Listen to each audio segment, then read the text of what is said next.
어제 저는 여러분들에게 하나님 나라는 구원받은 성도들에게는 열려있지만 죄에 빠진 사람들에게는 감추어진 나라다라는 말씀을 드렸습니다. 그리고 이것 자체가 종말론적인 심판에 의미가 있다고 말씀드렸죠. 사실 예수님께서는 그의 공생의 사역을 하신 동안 끊임없이 하나님 나라를 증거하셨습니다. 그러나 그 많은 무리가 예수님을 따라다녔음에도 불구하고 그들은 하나님의 나라에 대해서 깨닫지 못했습니다. 그래서 때로는 그들이 쉽게 이해할 수 있도록 비유를 통해서 주님은 말씀하셨습니다. 그런데 정작 하나님의 나라가 아니라 세상적인 메시아 왕국을 소망했던 그들에게 이 하나님의 나라가 쉽게 이해될 리가 없었습니다. 그런 이유로 예수님께서 전하셨던 이 비유는 오히려 그들에게 수수께끼처럼 들리게 되었습니다. 제자들이 그래서 예수님께 물었습니다. 어찌하여 그들에게 비유로 말씀하셨습니까? 이렇게 물어보죠. 그러자 오늘 본문 11절에서 주님은 이렇게 말씀하십니다. 대답하여 이르시되 천국의 비밀을 아는 것이 너에게는 허락되었으나 그들에게는 아니 되었나니 무릇 있는 자는 받아 넉넉하게 되되 없는 자는 그 있는 것도 빼앗기리라. 그 말씀하셨어요. 여러분, 오늘 주님께서 하신 말씀에 좀 주목하였으면 합니다. 주님이 지금 무슨 말씀하시냐면 이 천국, 하나님 나라는 모든 사람에게 열려진 나라가 아니라고 하는 것을 분명히 이야기해주고 있는 겁니다. 14절, 15절 말씀에 예수님께서 구약의 이사야의 예언을 통해서 말씀하셨는데 제가 또 읽어보겠습니다. 이사야의 예언이 그들에게 이루어졌으니 일러스되 너희가 듣기는 들어도 깨닫지 못할 것이요 보기는 보아도 알지 못하리라. 이 백성들의 마음이 완악하여져서 그 귀는 듣기에 둔하고 눈은 감았으니 이는 눈으로 보고 귀로 듣고 마음으로 깨달아 돌이켜 내게 고침을 받을까 두려워함이라 하였느니라. 얘기했어요. 인간은 태생적으로 죄를 안고 태어나죠. 그런데 이 죄를 안고 태어난 인간의 특징이 있습니다. 그 특징이 뭐냐면 마음이 완악하여서 하나님의 말씀 듣기를 거부하고 또 하나님의 영을 또 보기를 거부한다고 하는 사실입니다. 그런데 그 이유를 주님은 이 이사야의 말씀을 통해서 무엇이라 말씀하시냐면 그들이 마음으로 깨달아 돌이켜서 내게 고침을 받을까 두려워하기 때문이다 라고 얘기하고 있어요. 여러분, 죄가 갖고 있는 이 완악한 그런 특성을 얘기하는 거죠. 또 치명적인 또 혼돈을 준다고 하는 것을 얘기하는 거죠. 사람이 본래 아프면 고침받아야 되지 않습니까? 또 망가지면 회복돼야 되는 것이 마땅한 것 아니겠습니까? 근데 사람의 마음에 죄가 가득하면 사람이 빗나간다고 하는 겁니다. 빗나간다고. 마땅히 돌아와야 될 사람이 돌아오지 않고 다른 데로 가고, 여러분, 청개구리 같은 그러한 마음을 갖게 된다고 하는 것을 얘기하는 겁니다. 실제로 그렇잖아요. 이 원죄뿐만 아니라 우리 마음속에는 이 죄, 자범죄의 모든 부분들이 그렇지 않습니까? 그럼 보세요. 마음에 죄가 있으면요, 불편한 것이 있으면 모든 관계를 깨트리고 자기 인생도 망가뜨리고 고침받기를 꺼려하는 것이에요. 어차피 뭐 버린 인생보다 더 망가지려고 하지 않습니까? 더 잘못된 것으로 가지 않습니까? 이 빗나간 마음이 사실은 원죄로부터 기인한다고 하는 것을 얘기하는 겁니다. 하나님을 거부하고 그분의 회복의 손길을 오히려 두려워하는 것, 그것은 바로 사단이 준 마음이다라고 하는 것을 얘기해주고 있는 겁니다.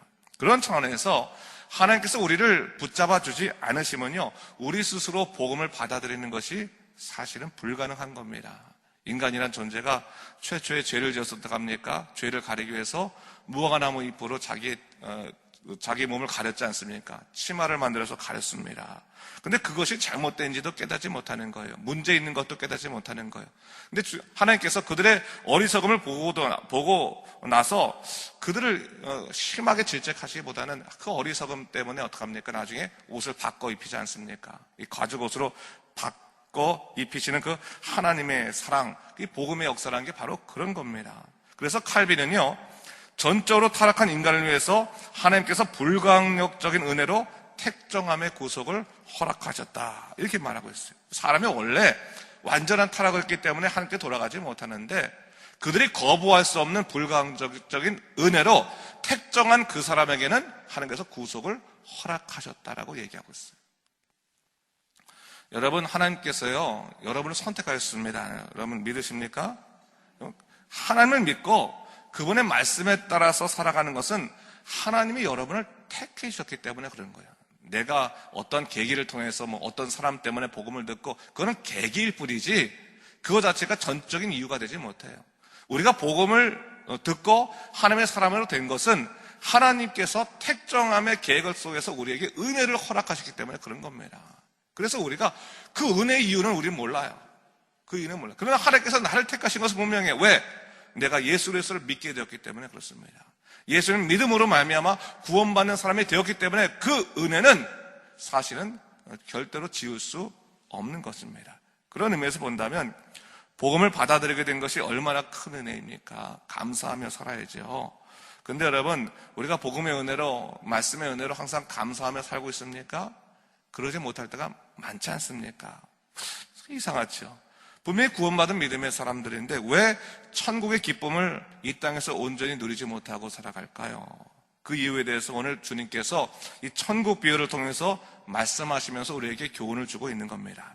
자, 오늘 본문에 씨 뿌리는 비유 아니겠습니까? 씨를 뿌릴 때 4가지 밭이 있다고 말합니다. 길가, 돌밭, 가시떨기, 그리고 좋은 땅 4밭이 있는데 여러분들이 이 비유를 잘 아니까 굳이 자세히 설명하지 않겠지만 이 비유를 말씀하시고 나서서 나중에 제자들을 위해서 이 비유를 해석해 주시죠. 주님은 씨앗을 천국 복음이라고 말씀하시죠. 천국 말씀이라고 말씀하십니다. 그리고 길가에 뿌려졌다고 하는 것은 악한 자가 와서 그 마음에 뿌려진 것을 빼앗아 가는 것이고, 또한 돌밭에 뿌려졌다고 하는 것은 말씀을 듣고 즉시로 기쁨을 받되 뿌리가 없어서 잠시 견디다가 환란이 오면 그것을 견디지 못하고 넘어지는 자를 말하는 것이고, 가시떨기에 뿌려졌다고 하는 것은 세상의 염려와 재리 유혹으로 말미암아 말씀의 결실이 막힌다는 의미다라고 얘기하셨어요. 여러분, 오늘 예수님께서 천국에 대해서 말씀하시면서 이 비유를 이야기하신 이유를 잘 알아야 됩니다. 예수님께서는요, 우리가 이 땅에서 하나님의 나라를 누리며 살기를 원하십니다. 그것이 예수님께서 우리에게 주신 그 축복된 삶 중에 하나입니다. 근데 문제는 하나님께서 그렇게 원하시고 또 예비해 주셨음에도 불구하고 그렇게 누리지 못하고 살아간다고 하는 거예요. 이유가 뭡니까? 이 땅이 영적으로 폐역했기 때문에 아직까지 우리가 살아가는 동안 수많은 영적 전쟁을 우리가 넘어서야 되는 것인데, 그 대표적인 것에 이러한 영적 공격들 때문에 너희가 약속된 하나님 나라를 지금 누리지 못하는 것이다 라고 말씀하시는 것이 오늘 본문의 말씀인 거예요. 단순하게 좋은 마음을 가져야지만 하나님 말씀을 듣고 열매를 많이 맺는다, 그런 차원의 이유가 아니라 이 본문의 핵심은 뭐냐면 너희가 예비된, 너희가 30배, 60배, 100배의 결실을 맺는 그 예비된 하나님 나라를 이 땅에서 누릴 수 있음에도 불구하고 너희의 삶 가운데 이러한 영적 대적이 있기 때문에 너희가 하나님의 말씀을 온전히 누리지 못하고 하나님의 나라를 온전히 누리지 못하는 거다라는 것을 얘기해 주시는 거예요. 그러면서 특별히 3가지를 얘기합니다. 3가지. 첫 번째는 뭡니까? 악한 자가 있다는 거예요. 악한 자. 약한 자라고 하는 것은 사단을 의미할 수도 있고, 또한 실질적으로 우리로 하여금 복음을 듣지 못하도록 방해하는 사람들, 악한 사람들, 사단에 의해서 또 지배되는 악한 사람들이라고 볼 수 있습니다. 사람들이 있다고 하는 겁니다. 두 번째로 뭐 있다는 겁니까? 우리 상황적인 환난과 박해가 있을 수 있다는 거예요. 특히 말씀으로 인한 박해. 내가 하나님 뜻대로 열심히 살려고 하면 그 말씀 자체를 듣지 못하도록 우리를 방해하는 환난이나 박해가 있을 수 있다는 것을 얘기하는 겁니다. 세 번째는 뭡니까? 우리가 하나님의 사람으로 온전히 살기에 방해하는 것 중에 하나가 뭡니까? 세상에 대한 욕망이 있다는 거예요. 욕망. 재리의 유혹이 있다는 거예요. 재리의 유혹. 좀 더 잘 살고 싶고 물질적으로 풍요롭고 싶은 그 마음이 너희로 하여금 예비된 하나님 나라를 누리지 못하도록 방해한다라고 하는 것을 분명히 말씀하고 있는 겁니다. 예수님께서 이 말씀을 왜 하셨을까요? 너에게 예비된 나라는 30배, 60배, 100배 진짜 너희가 감당하지 못할 만큼 큰 기쁨과 축복이 있는 나라인데, 그 나라를 어떻게 이 세상의 조그마한 것과 바꿈을 통해서 너희 스스로 이렇게 비천한 삶으로 마치려고 하고 있느냐? 그건 어리석은 삶이다. 그러니 너희가 이런 영적 대적들과 싸워야 한다, 이겨야 한다라고 하는 것을 얘기하고 있는 겁니다. 여러분, 이 3가지를 예수님이 말씀하신 거 잘 기억하십시오. 누군가 여러분들이 와서 신앙생활 열심히 하려고 하는데 신앙생활 방해하는 자가 있다면 그 사람 때문에 신앙생활 방해하는 것을 당연한 것으로 여기지 마십시오. 그냥 그럴 수 있는 겁니다. 이 세상에서는 얼마든지 영적 방해꾼들이 있는 겁니다. 여러분, 때로는 우리 자신도 영적 방해꾼으로 이용당할 수도 있는 겁니다. 그러나 그런 것에 의해서 우리가 넘어지면 안 된다고 하는 거예요. 우리의 목적은 하나님 나라 가운데서 영원한 하나님의 약속을 누리는 것이기 때문에 사람을 넘어서야 되는 거예요. 사람을 넘어서. 뿐만 아니라 누굴 넘어서야 됩니까? 환난과 밖의 상황적인 어려움을 넘어서야 되는 겁니다. 아무리 힘이 든다 할지라도 먹고 살기가 너무 힘들어가지고 그래서 어떡합니까? 어쩔 수 없죠. 어쩔 수 없죠. 그렇지 않다는 거예요. 사단이요, 예수님에게 쫓아와가지고 첫 번째 유혹을 할 때, 예수님을 영적으로 방해할 때 뭘 했습니까? 40일 동안 굶주리신 예수님에게, 야, 돌을 네 바꿔서 떡으로 만들어서 먹어. 이런 식으로 예수님을 유혹하지 않았습니까? 이런 겁니다. 우리로 하여금 당연한 것은 없는 거예요, 당연한 것은. 그럼에도 불구하고, 야, 하나님도 이해하실 거야. 이거는 먹는 문제잖아. 생존의 문제잖아 하면서 우리로 하여금 신앙생활을 버리는 것을 마땅하게 만들어주는 거예요. 그런데 여러분, 분명히 아실 것은 뭐냐면 먼저 그의 나라와 그의 의를 구하면 이 모든 것, 이 세상의 다른 모든 것들을 하나님께서 책임지신다고 하나님께서 말씀해 주셨습니다. 우선적인 것이 하나님 나라라고 하는 것을 분명히 잊지 말라고 하는 겁니다. 그리고 여러분, 세상에서 살아갈 때 부유한 것 좋죠.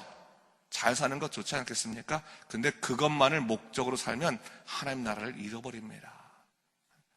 우리의 물질이 하나님 나라를 위해서 사용되기 위해서 하나님께서 우리를 부유하게 하실 때는 있어요. 그러나 하나님과 상관없이 인생의 부유함만을 목적으로 삼고 살아가게 된다면 그 물질이 오히려 우리로 하여금 영원한 나라로 나가는데 이루지 못하도록 우리를 방해하는 그런 방해꾼이 될 수 있다고 하는 것을 언제나 잊지 말아야 됩니다. 그래서 세상의 재리의 유혹 같은 것들을 우리가 잘 내려놓을 수 있어야 되는 거예요. 그러니까 여러분, 이 말씀을 여러분 우리가 가난하게 살아야 됩니다. 없이 살아야 됩니다. 이 말이 아닌 거예요, 여러분. 목적이 어디 있냐, 목적. 육신의 욕심들, 재리의 유혹들이 우리를 하나님으로 나가는데 방해하고 있다면 때로는 조절이 필요하다는 거예요, 조절이. 왜? 더 많은 것이 예배되어 있는 하나님 나라가 있는데 이 사단은 이런 눈에 보이는 것을 통해서 우리를 방해하기 때문이다라고 하는 것을 얘기하고 있는 겁니다. 여러분, 이 세상에 간증이 참 많이 있습니다. 간증, 그렇죠? 테스트모니 간증이 많이 있는데 간증의 내용을 잘 한번 여러분 들어보십시오. 그 내용이 뭡니까? 대부분이 이런 육신의 유혹이나 재리의 유혹이나 그 밖에 세상의 여러 가지 일들을 넘어섰더니 하나님께서 예비하신 축복이 다 컸습니다. 그런 내용이 다 거의 간증 아니겠습니까, 여러분? 바로 대부분 이런 겁니다, 여러분. 오늘 예수님께서 말씀하신 것도 같은 겁니다. 하나님 나라를 가장 중요하게 소망의 나라로 품고 그 나라를 받기 위해서, 그 나라를 얻기 위해서 가장 노력해야 될 것이지 다른 것에 너희들의 소망이 있지 않다는 것을 얘기해주고 있는 겁니다. 그 얘기를 지금 마태복음 13장에서 하나둘씩 풀어가고 있는 거예요. 그래서 제가 오늘은 원래 뒤에 거부터 풀려고 하다가 제가 이 앞에 것을 풀라고 아까 본문의 말씀이 잘못 인용됐는데 원래 앞에 거부터 풀겠습니다. 그래서 이 씨 뿌리는 자부터 이게 보고 그다음 하나둘씩 가라지는 무엇인지 또한 보물 비유는 뭔지 그걸 7가지 비유를 하나씩 보면서 과연 우리가 하나님 나라가 우리 삶 속에 어떠한 가치가 있는지를 우리가 다시 한번 돌아볼 수 있는 믿음의 시간이 되었으면 합니다. 항상 주님 뜻대로 살아가는 여러분 되시기를 주님의 이름으로 축원합니다. 기도하겠습니다. 주 하나님 아버지 감사합니다. 하나님께서 우리 삶 가운데서 함께 하시사 우리로 하여금 믿음의 삶이 얼마나 중요한지를 깨닫게 해주셨습니다. 주 하나님 아버지, 하나님 나라가 가장 소중함에도 불구하고 우리 하나님 나라의 사람답게 살아가지 못하고 세상의 것들에 의해서 넘어질 때가 참으로 많았습니다. 그러나 주님, 우리 하나님 나라 천국 복음을 우리 마음에 품기 위해서 열심히 주님만 바라보고 살아가도록 인도하여 주시옵소서. 영적으로 이겨내게 하시고 세상에 지지 않도록 주여 우리를 이끌어 주시옵소서. 감사드리며 이 모든 말씀 우리 주 예수 그리스도 이름으로 간절히 기도드립니다. 아멘.